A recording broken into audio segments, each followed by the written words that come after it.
रब्बी इश्रह ली सदरी व यस्सिर ली अमरी वहलुल उक़दतम मिन लिसानी यफ़क़हू क़ौली वजअलनी वज़ीरम मिन अहली। अऊज़ु बिल्लाहि मिनश शैतानिर रजीम। बिस्मिल्लाहिर रहमानिर रहीम। अस्सलामु अलैकुम व रहमतुल्लाहि व बरकातुहू। उम्मीद है आप सब लोग खैरियत से होंगे इंशाअल्लाह ताला। मेरा आज का मौजू है रोज़ा किस लिए।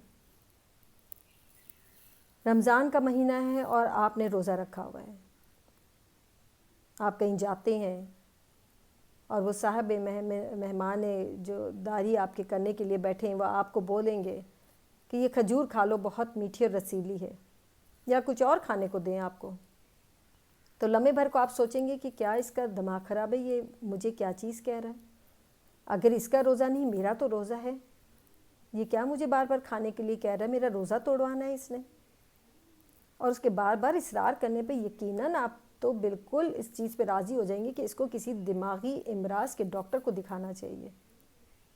बिल्कुल सही बात है, क्योंकि बहैसियत मुसलमान हम सब जानते हैं कि रोज़े में किसी को खाने पीने के लिए कहना गुनाह भी है और गलत भी है, क्योंकि रोज़े का मतलब ही यही है कि उसके तकद्दुस को पामाल नहीं करना ऐसी बातों से या ऐसे कामों से। लेकिन फिर आप कभी किसी मजलिस पे जाते हैं, अपने दोस्तों की, अपने रिश्तेदारों की, तो थोड़ी देर बाद ही आप मज़े से इंसानी बोटियां चबा चबा कर खाना शुरू कर देते हैं, खूब चटखारे लेके खाते हैं, पेट भरते हैं अपना उससे। कहाँ तो आप एक खजूर नहीं खा रहे होते और कहाँ आप इंसानी गोश्त की बोटियां खा रहे होते हैं। आप भी सोच रहे होंगे कि भला मैं कब गया आदमखोर की मजलिस के अंदर और मैंने कब ये सब कुछ खाया। जी हाँ, ये जाने अनजाने में ही खाया होता है, जानकर भी और अनजाने में भी।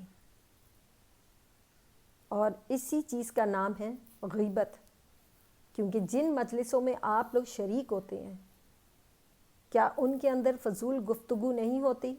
क्या उनके अंदर लोगों के लिए गलत बातें नहीं होती, गलत फहमियाँ नहीं फैलाई जाती, लोगों पे इल्ज़ाम तराशियाँ नहीं की जाती, लोगों के लिए बद इखलाकियों वाली बातें करते हैं, इतनी बदगुमानियाँ फैलाते हैं, इतनी कि दूसरों में लड़ाइयाँ पड़ जाएं। जी हाँ, इसी को गीबत कहते हैं। और गीबत के लिए अल्लाह ताला फरमाता है सूरह अल हुजरात में आयत नंबर 12, और तुम में से कोई किसी की गीबत ना करे, क्या तुम्हारे अंदर कोई ऐसा है जो अपने मरे हुए भाई का गोश्त खाना पसंद करेगा? देखो, तुम तो खुद इससे घिन खाते हो। रमज़ान का रोज़ा बेशक अहम तरीन इबादत है और अल्लाह ने इस अजीम सिला अपने हाथों से देना है, मगर ये तब मुमकिन होगा जब हमारा रोज़ा इस काबिल बना रहे कि वो अल्लाह के हजूर पेश किया जाए और वो उसे कबूल कर ले। इलामा इब्न जोज़ी रहमतुल्लाह अलैह फरमाते हैं, बहुत से रोज़ेदार तो देखे हैं, बहुत पाबंदी भी करते हैं नमाज में, ज़कात में, खैरात में, लेकिन वो ये चीज़ का ख्याल नहीं रखते कि रोज़ा किस चीज़ से खोल रहे हैं, हराम से या हलाल से। वो दिन भर गीबत से अपने पेट भरते हैं, अजनबी चेहरों से आंखें सेंकते हैं और ज़रा बाक नहीं करते, फजूल गुफ्तगुओं में लगे रहते हैं। और शैतान भी इन्हें इत्मीनान दिलाता रहता है कि लगे रहो भाई, जिस काम के अंदर लगे हुए सबसे बेहतर काम है। इमाम गज़ाली रहमतुल्लाह अलैह फरमाते हैं, नबी सल्लल्लाहु अलैहि वसल्लम के दौर में दो औरतों ने रोज़ा रखा, थोड़ी देर बाद दोनों की हालत गैर हो गई। उन्होंने आप सल्लल्लाहु अलैहि वसल्लम से इजाज़त मांगी रोज़ा खोलने के लिए। आपने उनको 2 प्याले भिजवाए और कहा इसमें कै कर दो। और जब कै की तो यकीनन अच्छी चीज़ तो निकली नहीं होगी, उसमें गोश्त के नहीं खून के लोथड़े निकले थे। तो फिर आप सल्लल्लाहु अलैहि वसल्लम ने फरमाया कि रोज़ा तो इन्होंने हलाल चीज़ से रखा था, मगर उसके बाद उसको हराम कर दिया लोगों की गीबत कर करके। और ये उन्हीं इंसानों की जिनकी गीबत कर रही थी, उन्हीं इंसानों की बोटियां हैं जो इनकी कै में निकली हैं। अल्लाह अकबर। हज़रत अल्लामा हजवेरी रहमतुल्लाह अलैह फरमाते हैं, आप सल्लल्लाहु अलैहि वसल्लम का इरशाद है, यानी जब तू रोज़ा रखे तो चाहिए कि अपनी आँखों, अपनी कानों, अपनी ज़बान, अपने हाथों, अपने जिस्म के तमाम अज़्ज़ा को अल्लाह की नापसंदीदा बातों से दूर रखे, इन कामों से बाज रहे। اس سے بڑی نادانی کیا ہوگی اور گھاٹا کیا ہوگا کہ آپ سارا دن بھوک اور پیاس میں پڑے رہیں اور لذتوں سے بھی محروم رہیں اور پھر بھی بھوک اور پیاس کے سوا کچھ بھی ہاتھ نہ آئے۔ آپ صلی اللہ علیہ وسلم کا ارشاد ہے، بہت سے روزے دار ایسے ہوتے ہیں جن کے پلے روزے میں صرف بھوک اور پیاس سے مرنے کے سوا کچھ نہیں ہوتا۔ اللہ نے آپ کو روزہ رکھنے کا شعور تو دیا ہے، تو اس کو پورا بنانے کی فکر کرنی چاہیے۔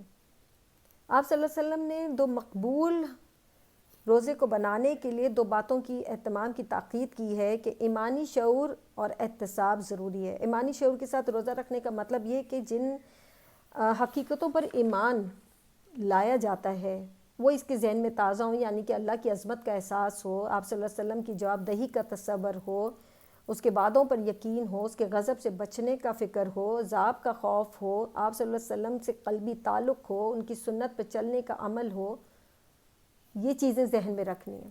اور احتساب سے مراد یہ ہے کہ آدمی خالص اجر آخرت کے لیے روزہ رکھے اور ہر وقت چوک نہ رہے کہ کوئی اور محرک اس کے خلاف اخلاص کو گدلا نہ کرے، اور اپنے روزے کو ان تمام برائیوں سے بچائے رکھے جو روزہ مجروح کر دیتے ہیں۔ اگر روزہ رکھ کر آپ بھی وہ سب کچھ کرتے ہیں جس سے اللہ روکنا چاہتا ہے، انہی گناہوں میں سرگرم رہتے ہیں جن سے اللہ تعالیٰ نے منع فرمایا ہے، تو آپ بتائیں کہ آپ کیسے روزے کی اللہ تعالیٰ کو کیا ضرورت ہے؟ آپ صلی اللہ علیہ وسلم کا ارشاد ہے، جس شخص نے روزہ رکھ کر جھوٹ بولنا، جھوٹ پر عمل کرنا نہ چھوڑا، تو اللہ کو اس سے کیا مطلب کہ اس نے اپنا کھانا پینا چھوڑا یا نہیں۔ آپ کو اللہ نے روزہ رکھنے کی توفیق دی ہے، پابندی کریں، پابندی سے روزے رکھیں، مگر روزہ رکھتے ہوئے یہ ضرور سوچیں کہ روزہ کس کے لیے رکھ رہے ہیں، اپنے لیے یا اللہ کے لیے۔ روزے میں کس چیز کی پابندی کرنی ہے؟ خالی نماز، صدقہ خیرات، زکوٰۃ، قرآن پاک کی تلاوت کر لینا ہی روزہ مکمل نہیں کرے گا جب تک آپ کا دل صاف نہیں ہوگا، جو سب سے زیادہ ضروری چیز ہے۔ اپنے پیاروں کے لیے اچھی باتیں سوچا کریں، اپنے پیاروں کے لیے اچھی باتیں کیا کریں۔ کیا ایسی کوئی بات جو آپ کسی کے منہ کے اوپر نہ کہہ سکیں تو پھر وہ اس کے پیٹھ پیچھے کیسے کہہ سکتے ہیں؟ اس بات کو روکیں، یقیناً آپ کا دل پرسکون ہو جائے گا۔ آزما کے دیکھیے گا۔ اللہ تعالیٰ ہم سب کو ہمت دے، ہم سارے روزے رکھیں اور اسی طرح جس طرح اللہ ہم سے چاہتا ہے۔ اور اس وقت جو ملک میں مصیبت اور پریشانی آئی ہوئی ہے، پوری دنیا میں یہ جو وبا پھیلی ہوئی ہے کرونا کی، اللہ پاک ان سب چیزوں سے ہم سب کو حفاظت میں رکھے اور اس کو ختم کرے، آمین انشاءاللہ تعالی۔ السلام علیکم ورحمۃ اللہ وبرکاتہ۔